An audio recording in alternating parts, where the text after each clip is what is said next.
수험생 여러분 안녕하십니까? 드디어 시험에 나오는 부분이 접근이 됐어요. 물론 우리가 지금까지 강의도 앞으로 공부하면서 용어들 종류가 가끔 묻지만 해마다 고정순님이죠. 103조, 반사의 질서, 사회타고서 이건 반드시 나오는 출제되는 부분이고 이거는 4강에서 따로 할 거예요. 이건 너무너무 중요해요. 한 번도 빠져본 적이 없고 문제는 최근 시험이 32에, 33에, 31에 최근 3, 4년씩 보면 적법. 여기부터 출제가 됐어요. 여기부터. 이게 1번, 2번 이런 식으로요. 41번, 42번. 이 두 군데가 너무너무 중요하다. 나머지들도 우리가 중요하지만 일단 시험만 놓고 여기가 하이라이트예요. 그런데 일단 법률행위. 우리 법률행위 그러면 각종 계약 맺는 게 대표적인 법률행위다. 앞으로 는 법률행위 그러면 잘 안 들어오잖아요. 그럼 머릿속 계약 맺는 거. 매매계약 맺고 임대계약 맺고 각종 계약 맺는 게 법률행위다. 이런 법률행위 과연 성립되려면 어떻게 계약이 성립돼요? 계약이 성립이냐 불성립이냐? 일단 뭐 계약이 성립돼야지 뭘 논하라 할 거 아니에요. 그 성립 요건이라는 것이 있고 성립된 계약이 유효인지 무효인지 일단 유효하다면 취소할 수 있는 건지 취소 못하는 건지를 논하는 게 효력 요건이에요. 그러면 한번 써볼게요. 모든 법률행위가 성립하려면 성립 요건 얘기부터 얘기할게요. 이론적인 파트예요. 이 성립 요건이 모두 구비되면 제가 뭘 논할 건데 이 요건이 모두 갖춰지면 성립하는 거야. 근데 요건이 하나도 갖춰주지 못하면 성립이 안 되는 거예요. 그러니까 일단 법률행위 성립이다, 불성립이다. 요건이 모두 성립. 요건이 하나도 구비가 안 되면 불성립되는 거야. 성립이 안 된 거는 불성립된 거는 아무런 의미가 없는 거야. 계약 성립이 안 됐대요. 성립도 안 된 계약을 놓고 유효인지만 논할 필요 없는 거죠. 어느 법률행위가 일단 성립이 돼야 되는 거지 불성립한 것은 뭘 따져봤더니 아무런 더 이상 법적 의미가 없기 때문에 불성립한 논할 필요가 없어요. 일단 성립이 됐다. 이걸 논하는 거에 대해 성립 요건 이거예요. 첫 번째 걸 논했더니 됐더라. 성립됐다면 두 번째 따지는 게 뭐냐? 두 번째 따지는 것이 효력 요건이에요. 과연 성립된 계약이 불성립됐다면 논할 필요도 없는 거고 이거는 불성립한 일단 계약으로 성립됐다면 두 번째 따지는 것이 바로 효력 요건이에요. 순서가 있는 거야. 먼저 성립 요건을 따져서 성립이냐 불성립이냐 따져봤더니 성립이 안 됐다면 불성립했다면 법률 성립이 안 됐다면 논할 필요 없는 거고 성립했더라.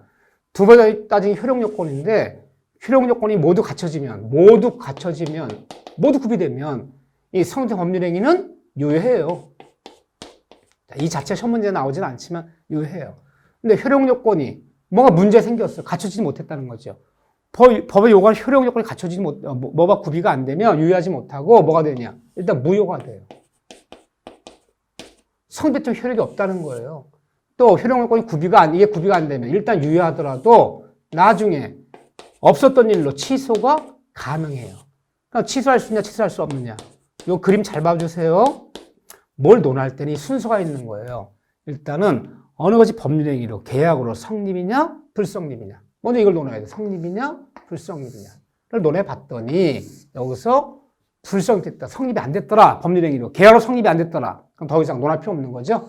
일단 성립이 됐다면 두 번째 논하는 게 효력 요건이야. 그러니까 효력 요건을 모두 갖춰지면 유효하지만 효력 요건 못 갖춰지면요. 계약이 성립됐더라도 무효가 되거나 또는 일단 유효하더라도 없었던 일로 취소가 가능한 법률이 돼버려요. 이 네 가지 따지는 거야.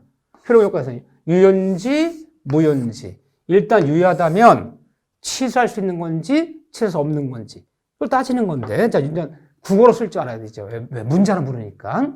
자 일단 첫 번째 법률행위의 효력 요건이란 법률행위의 효력 요건이란 일단 법률행위가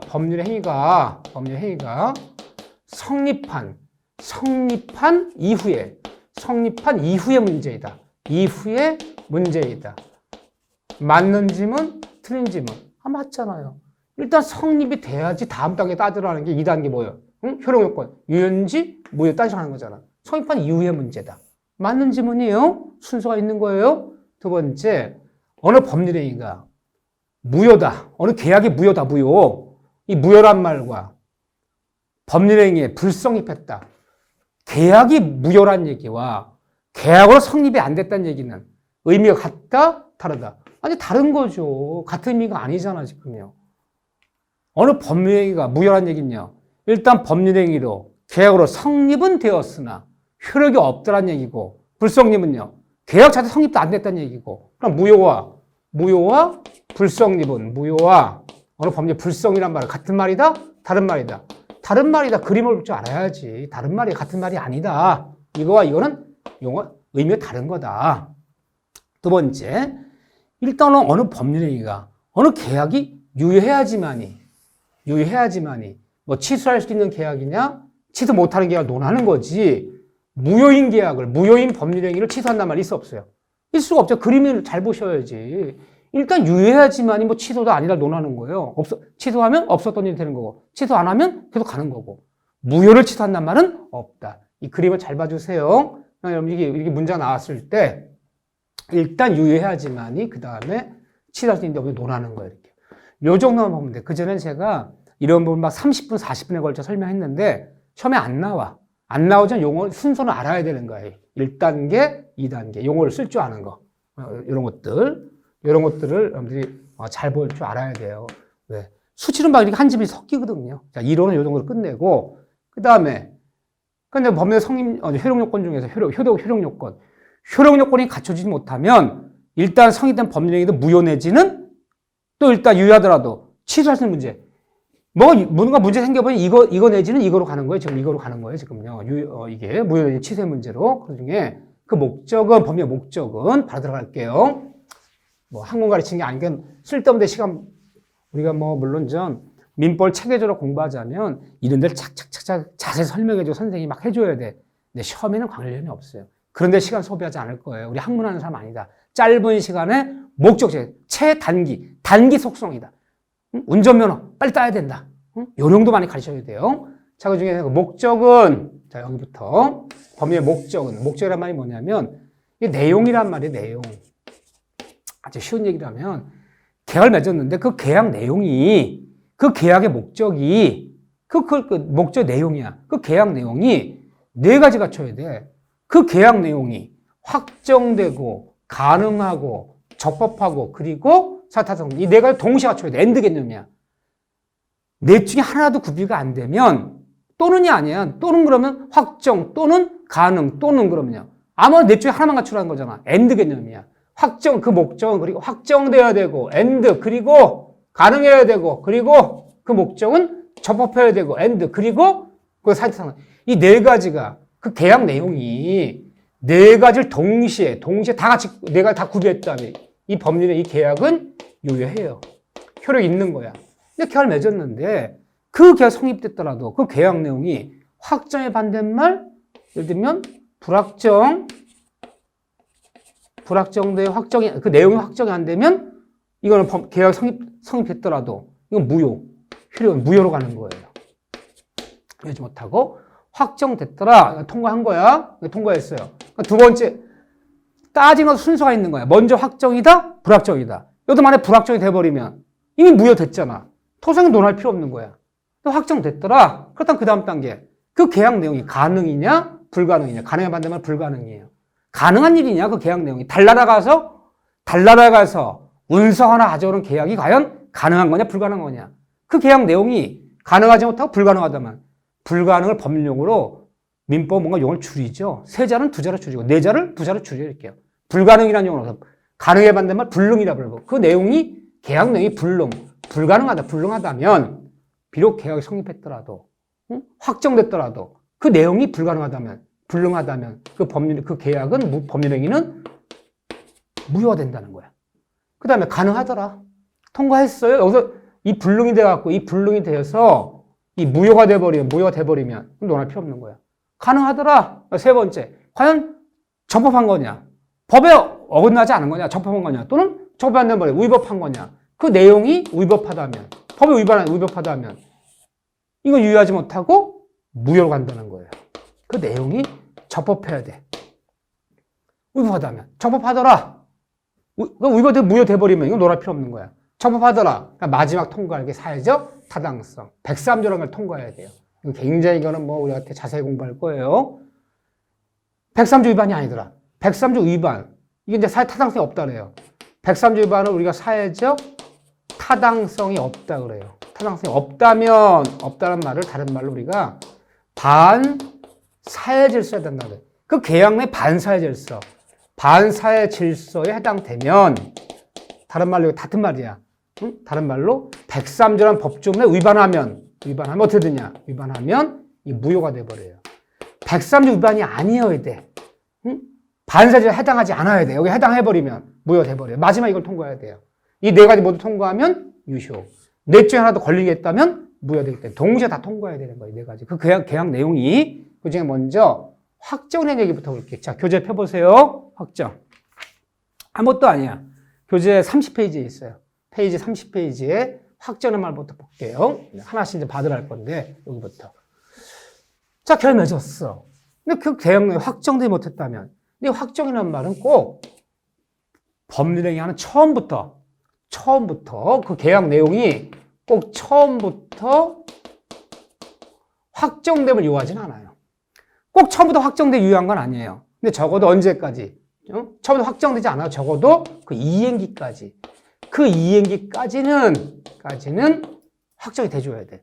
즉 판단 기준은 이행까지도 이때까지도 확정이 안 된다면 이거는 무효예요. 효력이 없어요. 한번 볼게요. 제가 오늘 말하는 오늘요. 제가 여러분들한테 다음 주 이 시간까지 다음 주 이 시간까지는 뭔가를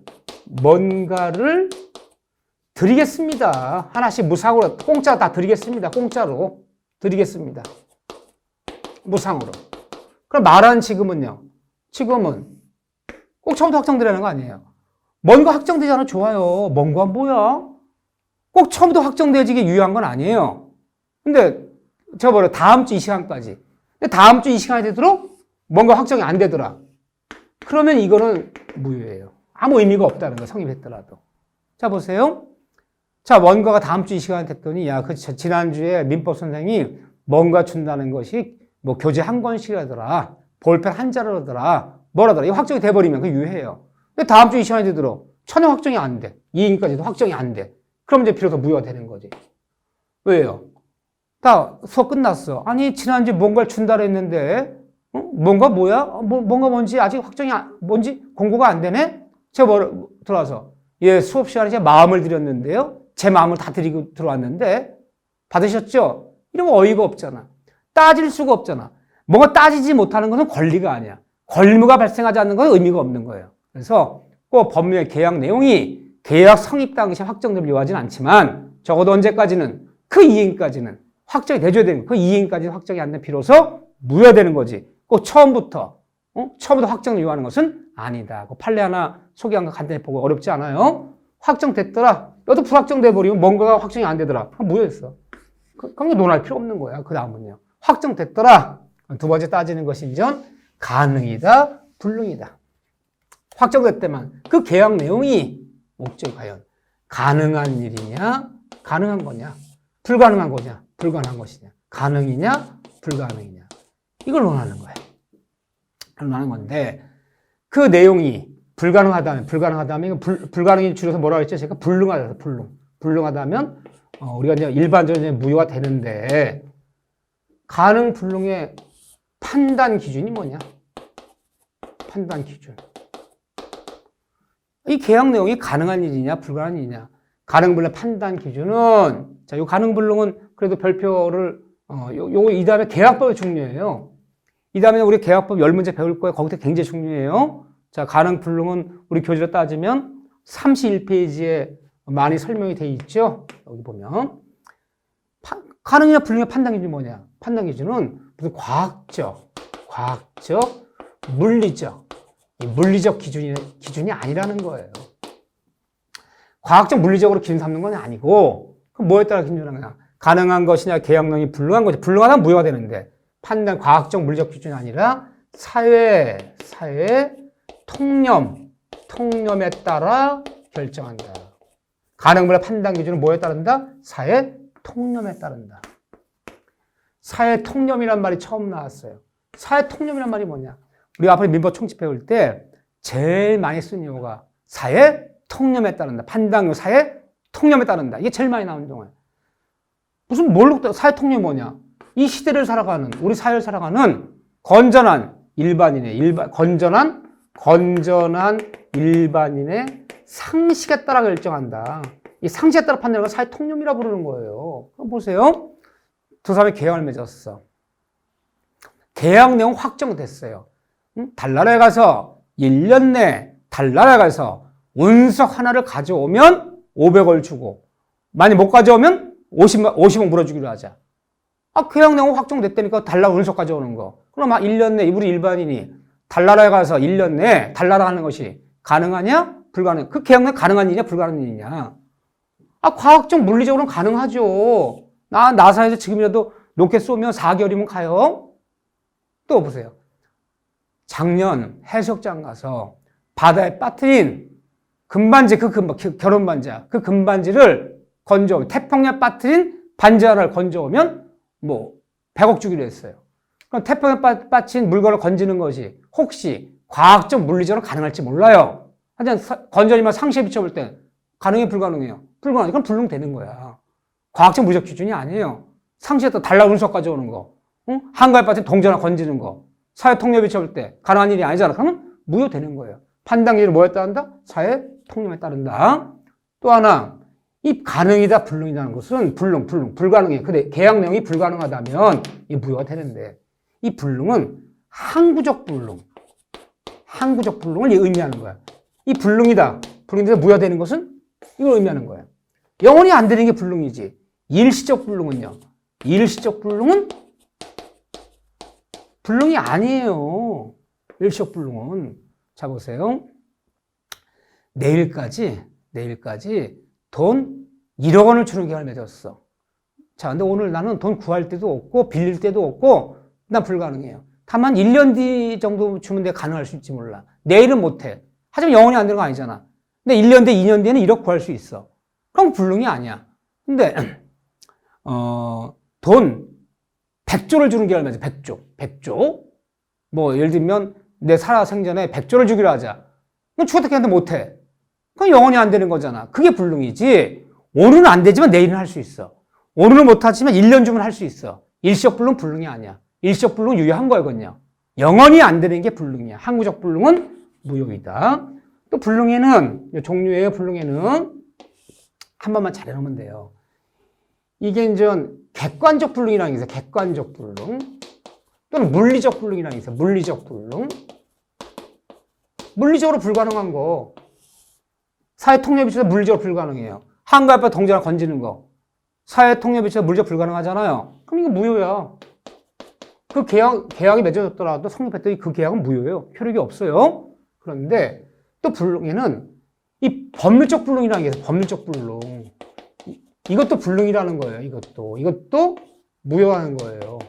물리적 불능만 불능이 아니라, 물리적으로 안 되는 것만 불능이 아니라 법적으로 불능이야. 앞편을 판매하는 계약을 맺었어. 1억 원 사고 팔기로. 앞편 판매를 금지하잖아. 법에 금지하잖아요. 예를 들면, 또는 우리 공법에서 도시계획설에 걸려 개발할 수 없는 따지에 건물 5층 짓기로 하는 계약을 맺었어요. 도시계획설에 걸려서 건축할 수 없는 토지에 5층짜리 건물을 짓기로 하자. 그러면, 물리적으로 5층짜리 건물 질 수 있지, 땅이니까. 법에서 안 되잖아요. 앞편 판매하는 거, 도시계획설에 걸려서 건물 못 짓는 분에 건물 짓기로 하는 계약. 법률적 불능이잖아. 이 계약도 무효예요. 그래서 불능에는 물리적 불능만 불능이 아니라 법에서 안 되는 것도 불능이다. 법적 불능도. 이것도 무효이다. 이게 들어가요. 이런 얘기도 간단히 봐줘야 돼. 여기 각각 하나씩 문제 나와요. 그런데 이 중에 제일 유명한 얘기 뭐냐. 이걸 아셔야 된다는 거야. 이런 간단한 팁이고, 이거는. 자, 불능 풀려다 하면 많이 쓸 얘기야. 우리 교재로 따지면 31페이지에 있어요. 페이지 31쪽에 보면 우리가 계약법에서 많이 쓸 용어이기 때문에 정확히 용어를 정리하려고 하는 거예요, 제가. 자, 불능을 분류하는 것 중 가장 대표적인 뭐냐? 불능을 원시적 불능이다. 너무너무 많이 쓸 용어예요. 원시적 불능. 어디서? 계약법에서. 원시적 불능이다. 후발적 불능이다. 원시적 불능, 후발적 불능. 이 용어는 너무너무 민법 배울 때 많이 쓰는 용어다. 많은 불능 중에서 원시적 불능, 후발적 불능. 요거는 여러분들 잘 좀 읽어 주셔야 된다. 자, 한번 예를 들어 볼게요. 자, 법령 성립 당시에, 이제 말을 표현하면 성립 당시에, 계약 성립 당시에 이미 이행할 수 없는 계약. 계약 성립 당시에 이미 존재하지 않는 목적물. 이런 걸 판매하는 게 얼마나 돼서 이게 원시적불능이에요. 자, 보세요. 이런 건물 한 채가 있는데, 양평에 있는 펜션이야. 펜션 소유자가 누구냐? 갑이에요. 매수인이 누구냐? 을이에요. 근데 을이 친구라 이 펜션 몇 번 놀러 갔어요. 안 가봐도 알아요. 몇 번 놀러 갔어요. 근데 갑이 그래요. 야, 을아, 내가 펜션 지게 땅 사고 건물 지는데 5억 들었잖아. 내가 너무너무 사정이 어려워서 그러는데 3억만 좀 팔게. 내 지은 지 1년도 안 된 거야. 응? 네가 살아. 뭐 가볼 필요도 없어. 거기 경치 좋고 뭐 지은 지 1년도 안 된 집이라 또 요즘 건축비도 올라서 이렇게 지으려면 돈 더 들어요. 또 싸기도 하고. 오케이, 사자. 오케이. 그래서 얘들이 둘이 만나서 3월 12일 날, 자, 3월 12일 날 5억에 사고 팔기, 5억짜리를 3억에 사고 팔기로 매매 계약서를 작성했어요. 이날이 계약 맺은 날이야. 응? 매도인과 매수인. 그러면 이 펜션 매매 계약이 법률행위가 성립한 날은 이날이죠. 3월 10일. 그런데 이 매매한 건물은 사실은 어젯밤에 3월 11일 날 간밤에 화재가 나서 모두 소실된 건물이에요. 다만 관리인이 있는 것도 아니고 그래서 누가 알려주질 않은 거야. 그래서 3월 10일 날 건물 매매 맺었는데 이 건물은 이미 계약 성립하기 전에 하룻밤 전에 화재 없어진 건물이야. 이미 계약 성립 당시에 존재하지 않는 목적물. 없는 건물을 어떻게 판매합니까? 이행할래야 이행할 수 없는 계약이 됐어. 그럼 이 계약은 어떻게 되냐? 이 계약은 비록 성립됐더라도 이 계약은 원시적 불능은 무효이다. 일단 이 단어를 기억하세요. 원시적 불능은 계약 성립됐더라도 이 계약 자체는 무효가 돼요. 원시적 불능은 뭐다? 무효이다. 계약이 성립됐지만 효력이 없다는 거야. 무효이고. 다만 계약 무효이고. 이 단어 기억해 주세요. 원시적 불능은 무효이다. 그 계약 자체. 계약 성립 당시에 이미 존재하지 않는 목적물. 계약 성립 당시에 이미 이행할래 이해할 수 없는 계약을 우리 원시적 불능이라 불러. 비록 계약 성립됐더라도 이 계약은 뭐다? 무효, 효력이 없다. 효력이 없기 때문에 이행해달라 요구할 수가 없는 거야.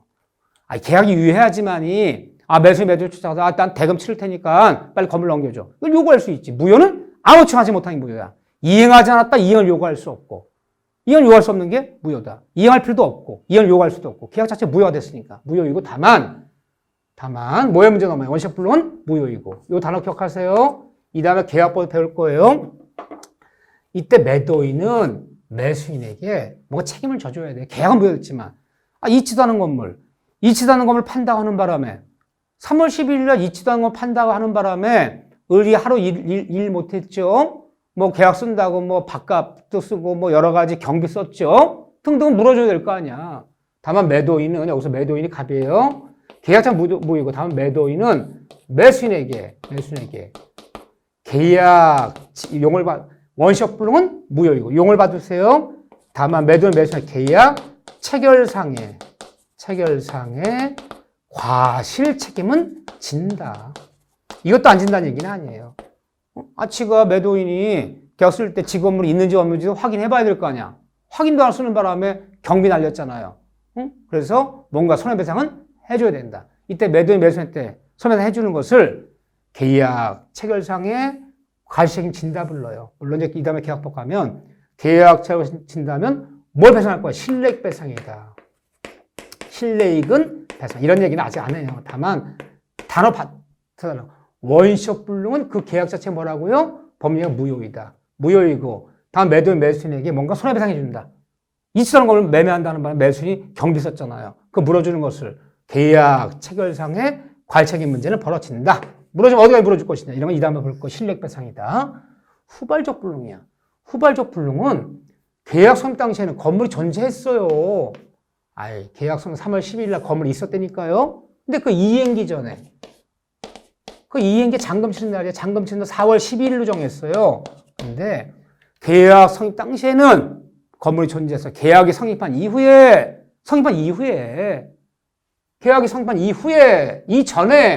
이전에 존재하지 않은 이전이라면 원시적 불능. 이후에 이게 불이 났어요. 이제 4월 10일 날 불이 났어. 장갑식 이틀 전날 화재 났단 말이에요. 이해되시죠? 계약이 성립한 이후에 그 이행기 전에 화재를 모두 멸시해버렸어. 이런 것을 우리는 4월 10일 날 불이 났어요. 계약 성립한 이후에. 이런 것을 후발적 불능이라고 그래요. 후발적 불능 계약은 이 계약 자체는 유효한 거예요. 계약 자체 무효되는 건 아니야. 원시적 불능은 뭐라고요? 계약 자체가 무효네. 외우셔야 돼. 후발적 불능. 계약 성립한 이후에 이행이 불가능해지는 목적을 존재하지 않게 됐어. 이런 불능은 계약 자체는 유효하지 무효는 아니다. 아니고 다만 이 다음 보면요. 그 원인을 따져봐요. 왜 불이 났는가? 원인을 따져봤더니 매도인 잘못으로 장식 이틀 전날 부부싸움 했어요. 마지막으로 이 집 부부싸움을 화끈한 사람들이야. 막 휘발유 뿌려. 응? 홧김에 장박기 이틀 전날 매도인이 매 목적물에 여보 이제 이틀 이제 잔금 받으면 우리 펜션도 아니기 때문에 사용할 수도 없기 때문에 마지막으로 씁시다. 가서 대판 부싸움하다 휘발유 뿌렸어. 불 질렀어요. 매도인 잘못으로 이런 일이 벌어진 거야. 계약은 유효한데 목적을 존재하지 않잖아요. 그럼 이건 무슨 책임을 져야 돼요? 계약 위반 책임을 져야죠. 계약 위반.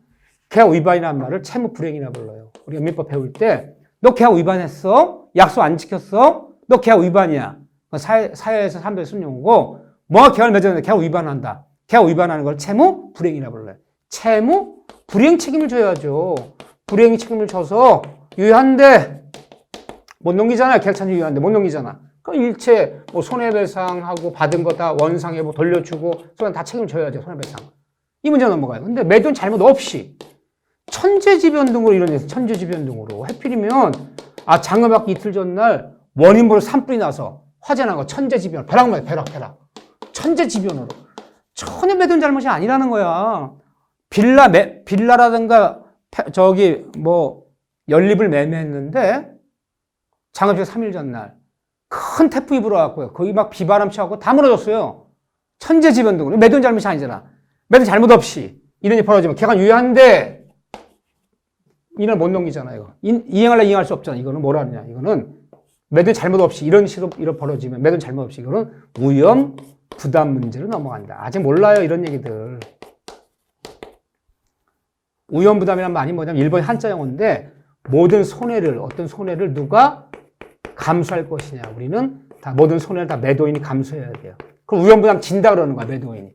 받은 돈, 계약금 중도금은 돌려주고 잔금은 못 받고 불나서 없어진 모든 손실 다 누가 진다? 매도인이 진다. 그 매도인이 위험부담 진다 그러는 거야. 천재지변이잖아요. 뭐 손해배상이라는 말은 없는 거야. 받은 거 돌려주고 잔금은 못 받고 불나서 없어진 천재지변들 없어진 모든 손실 다 누가 져라? 매도인이 져라. 매도인이 위험부담 진다. 얘 잘못으로 천재지변 등으로 이런 일이 벌어지면 잘못 없이 이 문제 넘어가는 거예요. 그럼 여러분들이 용어를 좀 봐달라는 거야. 뒤에서 원시적 불능은 무효이다. 후발적 불능은 그 계약 자체는 유효하고 다 원시적 불능 계약은 무효됐지만 매도인 매수인데 뭔가 물어줘야 된다. 그 물어주는 것을 계약 체결상에 관리책임 짓는다. 이 문제는 벌어진다. 그럼 단어 두 단어 기억하라는 거예요. 후발적 불능 계약은 유효한데 천재지변으로 이런 일이 벌어지면 매도인 잘못 없이 쌍발 잘못 없이 천재지변 이런 일이 벌어지면 뭐의 문제가 위험부담 문제가 넘어간다. 모든 손실 누가 질 것이냐. 모든 손실이 지는 거 위험부담 진다 그래요. 이 단어라도 기억해달라는 거예요. 단어. 이렇게요. 이 다음에 뒤에서 여기서는 계약법에서 여기 이 자체가 이미 두 문제거리예요. 이걸 이해하는 게.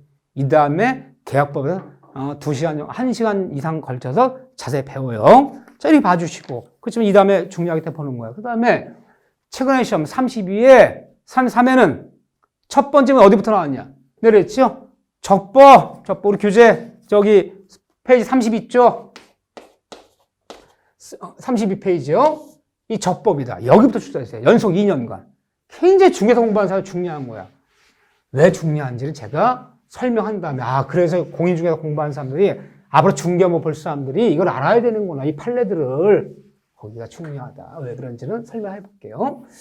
그 목적, 계약을 맺었는데 계약 내용이 확정되고 가능하고 그리고 세 번째 적법해야 돼. 적법.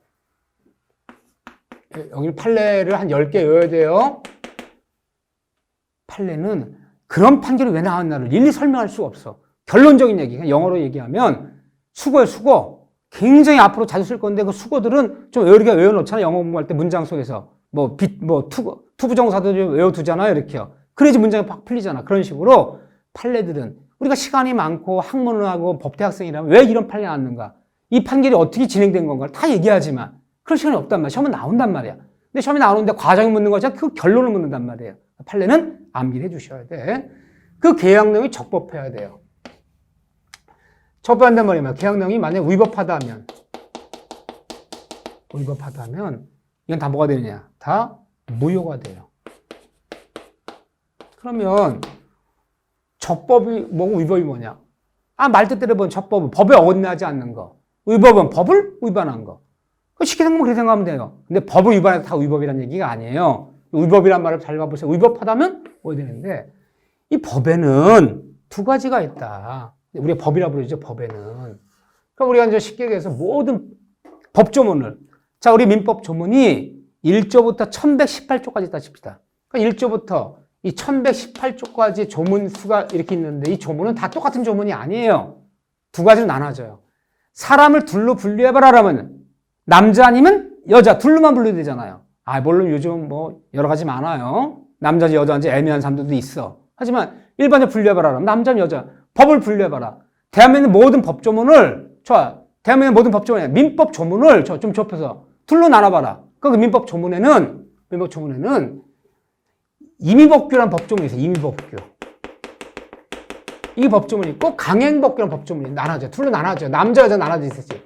물론 법조문 옆에 제1조 이건 임의규정, 제2조 이건 강행규정. 표시는 안 돼 있어. 표시는 안 돼 있지만 둘로 나눠진다는 거예요. 강행법규 아니면 임의법규. 둘로 나눌 수 있다. 그런데 이 강행법규란 말이 뭐냐? 강행법규는 법대로 법의 규정대로 무조건 법대로만 해야 돼. 법대로 안 하면 안 돼. 이거 무조건 법대로 하는 거예요. 무조건 법대로만 해야 돼. 근데 이 임의법규라는 것은 법의 규정이 있어. 법의 규정이 있지만 꼭 법대로 할 필요 없어. 법의 규정대로 할 필요 없어. 이 법의 규정과 다른 의사가 있거나 달리 정한 특약이 있다면 의사대로 특약대로 우선하고 의사도 특약도 없을 때만 적용하는 거야. 그럼 하나 예를 들어 볼게요. 주론전 이 다음에 우리가 계약법을 배우면 이 계약법 규정들 주로 임의규정이에요. 임의규정. 주로. 자 보세요. 매매란 파트가 하면 계약법에서 매매 비용은 근데 매매 비용 나오잖아요. 매매 비용은 이 법조문이에요. 365조. 매매 비용은 매도인과 매수인이 균등하게 부담한다. 이게 법조문이에요. 그러니까 중개수수를 어떻게 내놔요? 반씩 내잖아요. 균등하게. 그게 법조문이에요. 근데 우리는 특약상 중개수수 일체는 전액 매도인이 부담하고 매수인은 부담하지 않기로 한다라는 특약이 있었다면 어떻게 해야 되나? 그 특약대로. 전액 매도인이 부담, 매수인이 부담하지 않잖아요. 아무런 말도 특약도 없다면 반씩. 특약과 의사가 있다면 의사대로. 그건 임의규정이야. 이거는. 그럼 임의규정은요. 법의 규정이 있죠. 꼭 법대로 할 필요. 법을 위반해도 괜찮아. 법과 다른 의사가 있거나 특약이 있다 특약대로 가고 특약도 의사도 없을 때만 적용하는 거야. 그냥 보충 규정이죠. 이런 의사도 없지만 적용하려면 보충하려고 하는 규정이야. 이거 위반했어. 법대로 안 했어. 반씩 부담한다 그러는데 우린 전액 매도인이 부담하기로 했어. 이거 위반했어. 이거 위반했다고 해서 우리는 위법하다 부르지 않아요. 위반해도 되는 거야, 위법규는. 근데 문제는 법대로만 해야 돼, 법대로. 이 법대로 해야 되는데 이 강행법규 위반하면 이거 위반했어요. 법대로 안 했어. 그러면 위법하다 부르는 거야. 위법하다 부르고 이게 무효가 되는 거야. 법을 위반했다 다 무효가 아니라 법 중에서 어디 강행법규에 해당되는 거 위반했을 때 우리는 위법하다 부르고 거기에 해당되는 걸 위반했을 때만 무효라 부르는 거지. 법을 어겼다 다 위법이라는 얘기가 아니다. 이거 위반해도 괜찮다. 이거 위반해도 유효한 거지. 되는 거지. 이거 위반했다 우리가 어느 법률의 계약이 무효된다는 얘기는 아니다. 근데 강행법규는 무조건 법대로만 해야 되는 거. 법대로 위반하면 위법하다 부르고 이거 위반하면 위법하다 부르고 그리고 무효되는 거 있다. 근데 강행법규는 다시 여기가 어려워요. 자, 강행법규는 다시 시험 문제 이게 연속 나왔다는 거 지금요. 근데 저 개인적으로 볼 때 이거 묻는 게 맞아요. 강행법규라 부르기도 하고 요거를 강행규정이라 부르기도 해요. 근데 이 강행법규는 다시 나눠진다는 거예요. 이걸 외우셔야 돼. 판례들을 누가 나누는 거냐? 판례가 나누는 거야. 학자도 나누는 게 아니야. 판결을 봐야지. 판사들은 강행법규 효력적으로 봤구나. 판사들이 강행법규 단속적으로 봤구나. 그럼 판결을 봐야지 하는 거지. 누구도 알 수 없어요. 자, 대법원 판례 나는 거야. 근데 강력은 다시 여기에는, 잘 봐보세요. 다시 여기에는 효력 규정이라는 것이 있고, 효력 규정이라는 것이 있고, 여기에는 단속 규정이라는 게, 효력 규정, 단속 규정. 더 나눠져요, 이렇게요. 효력 규정, 단속 규정. 그런데, 누가 나는 거? 대법원 판례들이야. 이걸 다 여러분들이 외우고 계셔야 돼. 중경을 볼 때 중요해요. 이 두 개 나눠지는데, 효력 규정, 단속 규정, 판례가 나눈 건데, 이 강행법 중에서 효력 규정 위반하면, 이거 위반하면, 어떻게 되나요? 강행법 중에서 이거 위반하면, 이걸 위반하면, 위반한 당사자끼리 뭐가 되느냐? 당사자끼리는 언제나, 그 범위는 언제나 무효가 돼요. 언제나 무효이다. 효력이 없어요, 무조건. 뭐 처벌의 문제 아니야? 그냥 그 범위 자체가 무효야, 언제나. 그런데 강행법 중에 단속 규정 위반했어. 이거 위반하면 적발됐어요. 위반하면 적발되면 처벌은 받아요. 뭐 과태료 받을 수도 있고, 사안이 중대하면 형사처벌 받을 수도 있고, 벌금 받을 수도 있고, 처벌은 받아요. 처벌은 받을지언정 당사끼리 그 두 사람이 이뤄진 그 법률 행위는, 그 계약은 유효하지. 무효는 아니다. 다만 처벌을 받을 뿐이지 유효하다. 그러면 좀 더 정확히 얘기하면 강행법 중에서 효력 규정 위반이 돼버리면 무효되는 거지만, 강행법 규지만 단속 규정 위반했거나 이법 위반하면 그건 무효가 아니고 유효하다는 거죠. 근데 뭐가 효력 규정이냐? 여기셔야 돼. 무조건 무효, 이거는. 처벌이 문제가 아니야. 처벌도 받아요. 근데 무효가 돼요. 계약 자체 다 무효되는 거야. 자, 이거 교재 소개하고 있는데 제가 좀 더 보완할 거야. 이 네 가지는 반드시 기억해 주셔야 돼. 중개업무 볼 때 중개사가 알아야 돼요.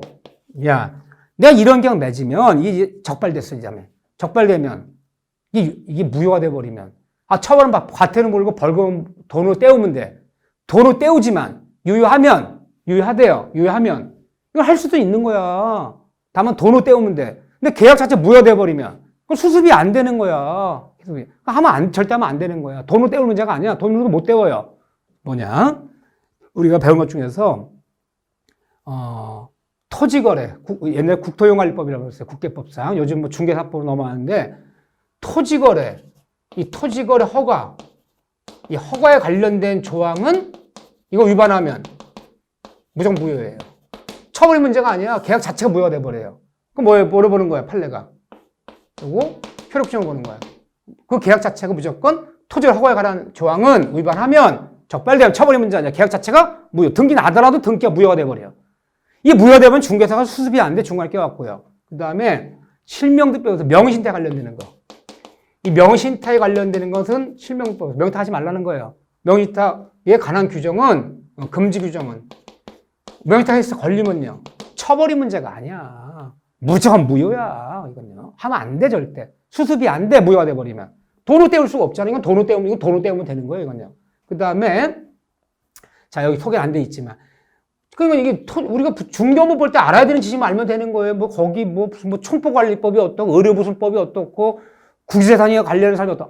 그런 법 배운 애들한테 중요한 거지.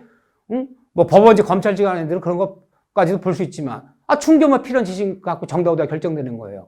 그러니까, 5질문이 나오면, 처음 듣는 질문 나와. 총포관리법이 어떻고, 의료관리법. 그러면 우리가 총포관리법 시험법이 아닌데, 의료관리법이란 말 처음 듣는데, 그런 거 정답이 아니야. 그냥 나열하는 거야. 정답이 오답이냐는 늘 소재 강조안 갖고 결정된 거야. 섞어 있는 것 중에서 그게 눈에 띄어야 돼요. 이거 효력 규정이에요. 무조건 위반이에요. 그 다음에, 보세요. 무등록자의 중개사법의 중개 영업행위는 적발돼 무조건 무효예요. 영업행위가 무효라는 거야. 그 매매, 동네 이장이, 이 동네 땅을 맨날 그 이장이 계약 썼어요. 이장 중개사 사무실 낸 사람 아니야. 그 맨날 수수료 그 사람 받아먹어. 요번에 썼어요. 수수 달래. 내가 안 줬어. 소송 들어왔어요. 응? 아니, 제가 이장인데 그 중개하면 1,000만 원 주는데 안 줍니다. 출항. 판사가 뭐예요? 무효래. 무효는 줄 필요 없다는 거예요. 무효 이행하지 않으면 이행을 요구할 수 없잖아요. 중개 영업행위가 무효라는 거야. 중개 영업행위가. 무효이기 때문에 수수료 안 줬다고 해서 달라 요구할 권리가 없다. 그 매매는 유효한 거야, 매매 계약은. 그 매매가 자체가 무효가 되어버리면 매수인이 피해를 보죠. 무등록자 중개 영업행위는 그 영업행위 자체가 무효이기 때문에. 스스로 주기로 했지만 안 줬다고 달라 요구할 권리 없다. 처벌의 문제 아니야. 무조건 무효예요. 무등록자 중개 영업행위는 효력 규정이야. 또 하나, 이 공인중개사법에서 법정, 중개, 이 보수 규정이 있어요. 옛날 중개 수수료라고 했잖아요. 수수료, 보수 규정. 뭐 9억 원 초과하는 건 0.9% 이하에서 뭐 협의 결정하고 뭐 6억 원 이하는 뭐 0. 몇 프로 내에서 협의 결정해라. 중개 보수 규정이 있어. 근데 우리 이거를 초과하는 약정을 맺었어요. 2% 중에서 2%. 법에 규정되어 있는 법정 중개 보수 규정은 효력 규정이기 때문에 초과하는 약정, 초과하는 약정은 무조건 무효예요. 이 중개사 처벌받는 게 문제가 아니라 무효예요. 다만 전무무효가 아니라 초과하는 부분만 무효예요. 그러면요, 2% 주기로 했는데 법에서 0.6%까지는 되는 거야. 그럼 0.5% 주고 1.4% 줄 필요 없어.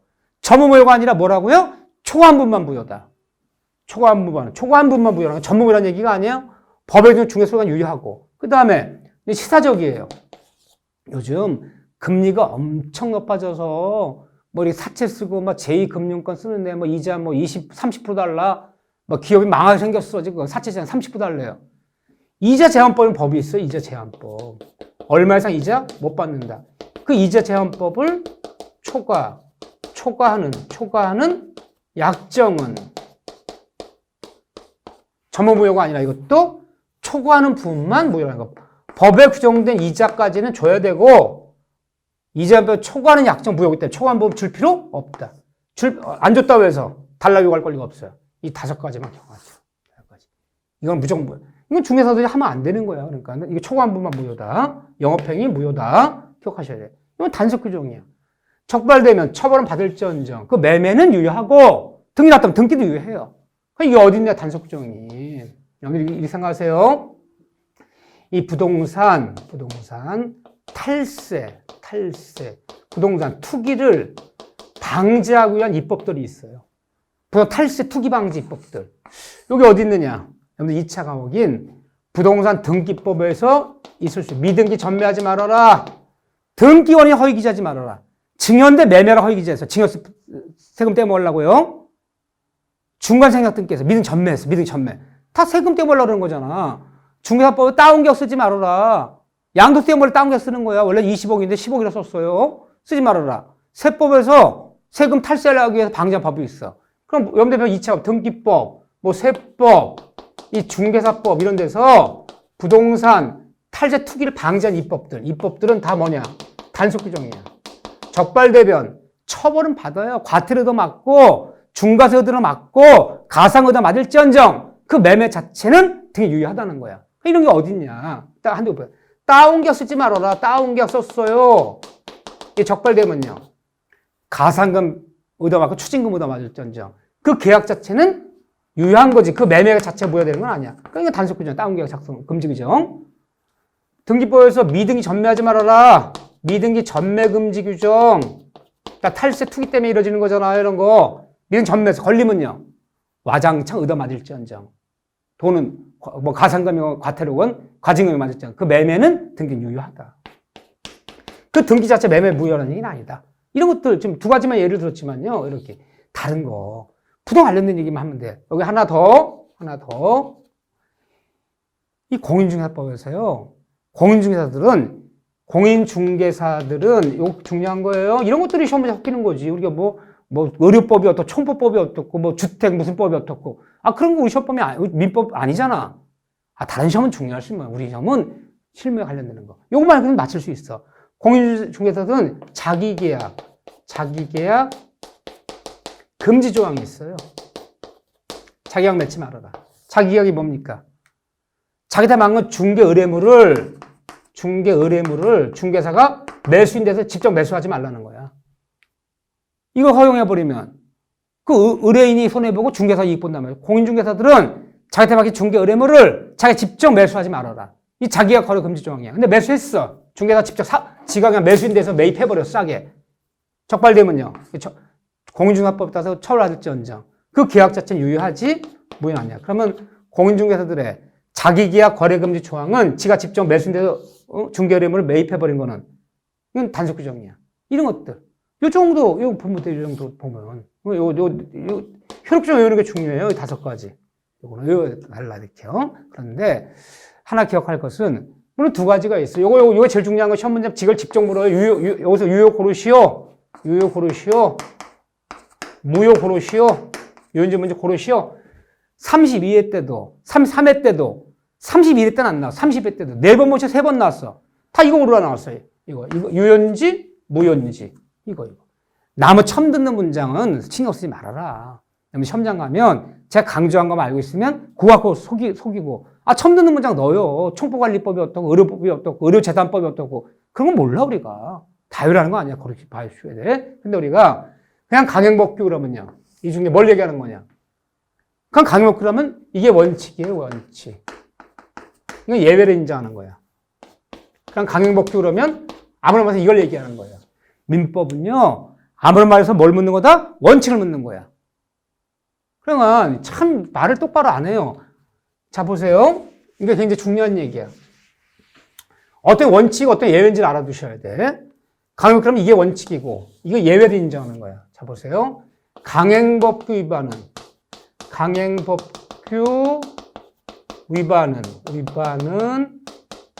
무효이다. 맞는 질문이야, 이게. 아무 말이 없으면 원칙을 묻는 거야, 항상. 이 법률학자들은 원칙이란 말을 안 집어넣어요. 그럼 내가 문제가 갑자기 헷갈려. 그럼 문제 헷갈리면 원칙이란 말 집어넣으세요. 강행법은 원칙적으로 무효다. 뭐 원칙이야? 이게 원칙이잖아. 그러니까 이걸 묻고 싶어, 예외.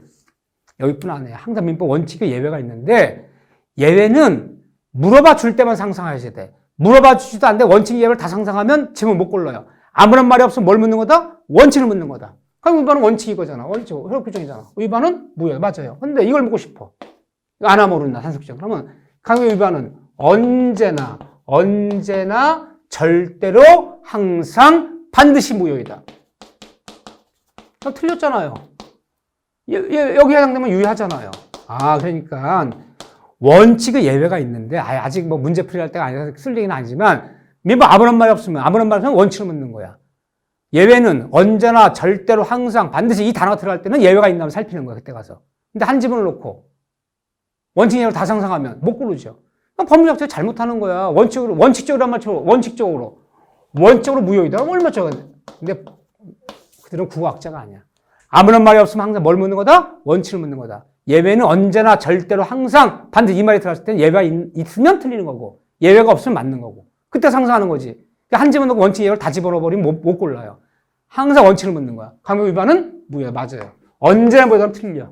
이거 유효하잖아. 이때 가서 예외를 생각. 이런 질문이 나왔을 때만 이걸 상상하는 거예요. 그럼 국어를 잘못 쓰는 거지. 하지만 그들은 그렇게 한다는 거. 자, 이렇게 좀 봐주시고.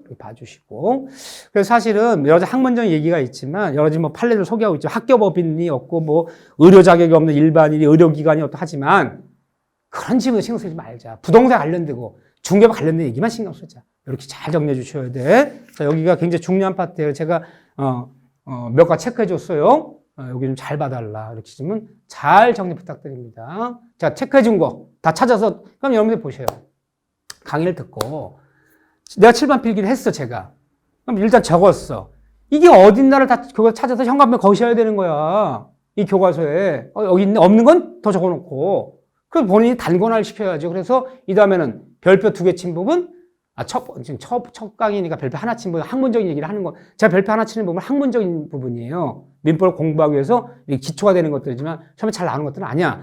2개 친 부분, 3개 친 부분은 교과서 따라 그 부분 보면 단권화되어 있어. 필기도 돼 있지. 현관에 거져 있지. 중요한 거. 그거 눈에 익은데 그러면 교과서 700페이지를요. 이 다음에 250페이지를 줄일 수 있다고요. 줄여놓은 다음에 3번, 4번 반복하는 거야, 거기만. 그렇게 해서 우리가 70점 정도 만든 건 목표를 삼아야지. 교과서 700페이지 전부를 어떻게 정독합니까? 정독하면 좋지. 민법만 하면. 그렇게는 못 가요. 그래서 염에서 3번 정도 봐야 되는데 교과서를 제가 별표 쳐준 부분만, 현관에 거준 부분만 중심으로 보시는 거야. 이렇게 좀 정리한 것이 어딨나? 숨은 걸 찾듯이 다 찾아서 보는 거. 그게 복습이다. 그게. 그렇게 해주셔야 됩니다. 자, 여러분들 수고하셨습니다.